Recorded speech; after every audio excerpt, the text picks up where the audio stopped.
అనంతపురం జిల్లా నారాయణరెడ్డిపల్లిలో అర్రగంటగా కూడా 6 గంటలుగా high drama కొనసాగుతుంది. తిమ్మంపల్లి నుంచి తాడిపత్రి వెళ్తున్న వైఎస్ఆర్సీపీ నేత మాజీ ఎమ్మెల్యే కేతిరెడ్డి పెద్దారెడ్డిని నారాయణరెడ్డిపల్లిలో పోలీసులు అడ్డుకున్నారు. పోలీసులు అడ్డుకోవడంతో నారాయణరెడ్డిపల్లిలోనే కేతిరెడ్డి పెద్దారెడ్డి రోడ్డుపై కూర్చొని కుర్చీ వేసుకొని కూర్చున్నారు. అయితే తన స్వగ్రామానికి వెళ్లకుండా అడ్డుకోవడంతోనే పోలీసులపై కేతిరెడ్డి పెద్దారెడ్డి ఆగ్రహం వ్యక్తం చేశారు. ఇక ఎట్టకేలకు పోలీసులు అక్కడి నుంచి పెద్దారెడ్డిని అయితే తరలించారు. మరోవైపు కేతిరెడ్డి పెద్దారెడ్డిపై పోలీసులు వ్యవహరిస్తున్న తీరుపై సంఘీభావం తెలిపేందుకు మాజీ ఎంపీ గోరంట్ల మాధవ్ నారాయణరెడ్డిపల్లికి చేరుకున్నారు. రోడ్డు మీదే కేతిరెడ్డి పెద్దారెడ్డికి సంఘీభావం తెలిపారు. ఆయనకు మద్దతుగా అక్కడే ఉన్నారు. దీంతో పోలీసులు మాజీ ఎంపీ గోరంట్ల మాధవ్ను అరెస్టు చేసి బలవంతంగా అక్కడి నుంచి తరలించారు. ఇక అంతకుముందు తాడిపత్రిలో మరోసారి హైటెన్షన్ వాతావరణం నెలకొంది. వైఎస్ఆర్సీపీ నేత మాజీ ఎమ్మెల్యే కేతిరెడ్డి పెద్దారెడ్డి నేడు తాడిపత్రికి వెళ్లనున్నారు. హైకోర్టు ఆదేశాల మేరకు కేతిరెడ్డి తాడిపత్రికి వెళ్తున్నారు. ఈ నేపథ్యంలో కేతిరెడ్డి పెద్దారెడ్డిని మరోసారి అడ్డుకునేందుకు టీడీపీ నేత జేసీ ప్రభాకర్ రెడ్డి కుట్రలు చేస్తున్నారు. సో ఈ అన్నిటి పరిణామాలతో కూడా తాడిపత్రిలో పోలీసులు భారీగా మోహరించారు. ఈ విధంగా 6 గంటలుగా కూడా హై డ్రామా కొనసాగింది. అక్కడ కోర్టు చుట్టూ మేము తిరిగే బదులు నువ్వు అడుగుతా నువ్వే నువ్వు చెప్తే పంపిస్తారంట, నువ్వు నీ కొడుకు లేకపోతే అంతేనంట.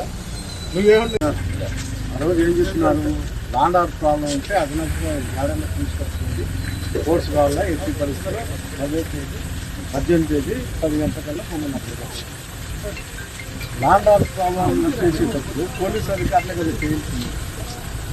పోలీసు అధికారులు చేయలేనప్పుడు నువ్వేం చేస్తారు? ఏం ఇస్తుంది ఏమని మీకేం చెప్తున్నారు? హైకోర్టు ఆర్డర్ మీ ఎస్పీ గారికి కానీ స్టేషన్ ఆఫీసర్ కానీ మీ దగ్గర అంత ఫోర్స్ లేకపోయినా పక్కన నుండి కూడా తెప్పించుకోండి. అంటే మా గ్రామం నుంచి నా ఇంటికి పోయేకి 4-5 దారులు ఉన్నాయి. డైవర్ట్ చేయొచ్చు కదా. అదేంటో నాకు చేసేది అవతలు కూడా చేయొచ్చు కదా. వాళ్ళని కూడా కలవ చేయకుండా చేయొచ్చు కదా. నా గోనికి వర్తించేది ఏంటి, వాళ్ళకి వర్తించుకోకుండా పోయేది ఏంటి? అంటే పోలీసు 1 సైడ్ చేయాలని నిర్ణయించుకున్నారండి. మళ్ళీ ఎట్లయితుంది? శాంతి భద్రతలు అంటే 2 సైడ్స్ ఉంటుంది, 1 సైడ్ ఏం కాదు కదా. ఎక్కడ ఇది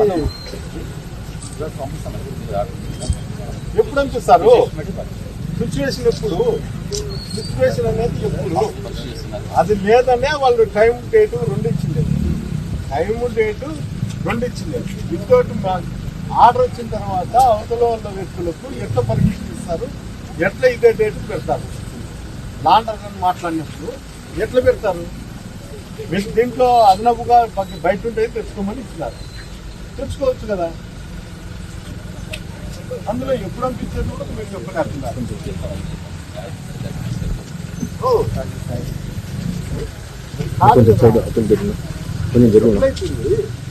పూర్తిగా నిలబెట్టి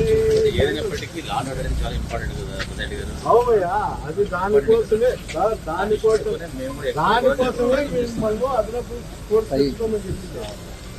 అట్లా ఉంటాయని అదనపు అతనే అయిపోలే పని. నేను కూడా టైం చెప్తాను కదా, టైం మారుతానే ఉంటాడు. నన్ను ఇక్కడికి పంపించుకోకుండా అతను టైం మారుతాంటారు. అతని మాటల ప్రకారం మీరు ఒబే చేస్తారు. హెడ్ ఆఫ్ ది బాస్ నాకు తెలిసి ప్రభాకర్ రెడ్డి మీకు అందరికీ. అట్లాంటి లేకపోతే అతనికి పర్మిషన్ ఇవ్వడం ఏంటి, నాకు పర్మిషన్ ఇవ్వకుండా పోయేది ఏంటి? ఏంది ఇది? నేనేమన్నా చెత్త పేపర్ అయితే అట్లానే చెప్పండి. మీరు హైకోర్టుకు పోయి సుప్రీంకోర్టుకు పోయి మేము పక్కన వాదనతో డస్ట్బిన్ వేస్తాము, మాకు కావాల్సినది ప్రభాకర్ ఆదేశాలని చెప్పండి. అతన్నే మొర పెట్టుకుంటా పదం పాటికే అతన్నే మొర పెట్టుకుంటున్నా. అయినా ఏంటంటే చెప్పినప్పుడే నాకు నీ పర్మిషన్ ఇచ్చే తప్ప పోలీసు అధికారులు అంతీరంతా వాళ్ళు చెప్తారు నాతో అని చెప్తారు. ఇన్ని ఫోర్స్ అంతా 700-500 వచ్చినారు కదా. అంతా అతని దగ్గరికి ఉంటుంది. అతని దగ్గరికే పోయి అతన్ని అడుగుతా. నీ సమస్యలోనే పోలీసు వాళ్ళు హైకోర్టు ఆర్డర్ కూడా లేదు, నీ ఆర్డర్ అయితే తప్ప నన్ను తాగితే పంపిరంతా అనేది వాళ్ళని అడుగుతా. వాళ్ళని అడిగితేనే మేలు కదా. మిమ్మల్ని మొరబెట్టుకుంటే బదులు కోర్టు చుట్టూ మేము తిరిగే బదులు నువ్వు అడుగుతా.